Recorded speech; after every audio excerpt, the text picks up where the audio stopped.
Florent Pagny a dévoilé son autobiographie Florent par Pagny le 5 avril dernier. Dans les pages, il est revenu sur le jour où il a sauvé sa compagne de l'époque, Vanessa Paradis d'un tournage dans les années 1980. Florent Pagny se livre comme rarement dans son autobiographie, Florent par Pagny dévoilée le 5 avril dernier. Au cours de ces 528 pages, il est revenu sur différents sujets et l'un tout particulièrement, son cancer. En janvier 2022, il s'emparait de son compte Instagram pour annoncer à ses fans qu'il était atteint d'un cancer du poumon qui n'était pas opérable. Il a donc mis sa carrière sur pause le temps d'aller mieux. Il avait donné des nouvelles rassurantes en juillet dernier, mais alors que l'on pensait que tout allait pour le mieux, Florent Pagny doit faire face à quelques complications. Parti en Patagonie pour se ressourcer sur ses terres de cœur, il s'est éloigné du personnel médical et a laissé un peu de côté le parcours de soins.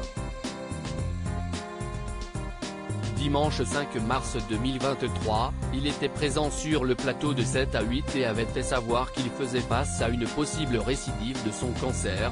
J'aurais préféré être là à rigoler, à balancer des vannes, à dire que tout va bien, qu'il n'y a plus rien, que rien n'est revenu, ce n'est pas le cas. Si est chiant. Je ne peux pas mentir non plus. Ce n'est pas le scénario qu'on espérait. Il a vrillé un peu. Si ça revient, ça a de fortes chances d'être de la même famille, donc ces fameuses petites cellules dont il faut se méfier car ça va très vite.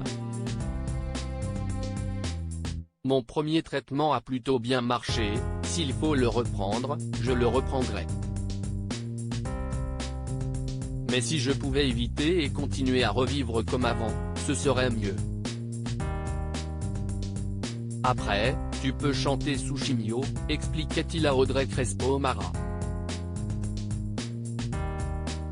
Vous ne trouverez nulle part cette version de l'histoire, un sujet abordé dans les pages de son autobiographie. Florent Pagny est également revenu sur ses histoires d'amour. Pendant de longues années, il a partagé la vie de Vanessa Paradis.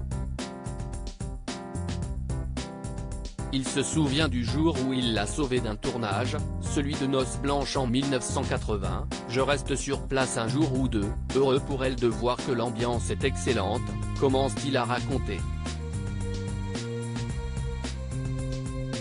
Mais finalement, à son retour quelques jours plus tard, tout a basculé, l'ambiance n'a plus rien à voir avec ce qu'elle était.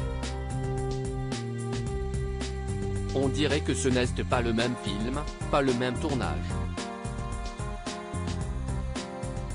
Les choses ont dégénéré. Cette histoire ne m'appartient pas, elle appartient à Vanessa.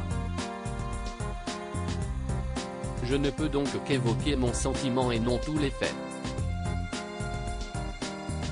Ce qui est certain si est qu'il cesse de passer des choses inappropriées sur ce tournage.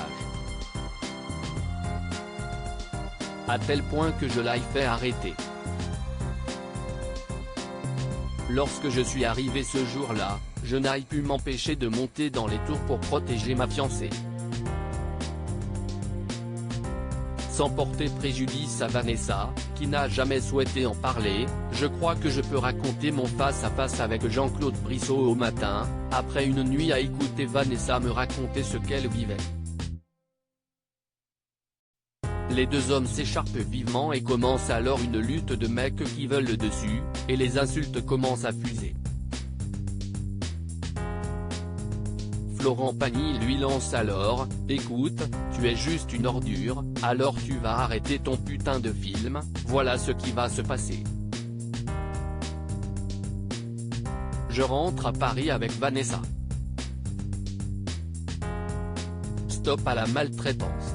Brissot n'a pas eu d'autre choix que de bien se comporter. Vous ne trouverez nulle part cette version de l'histoire. Par amour, Florent Pagny est prêt à tout.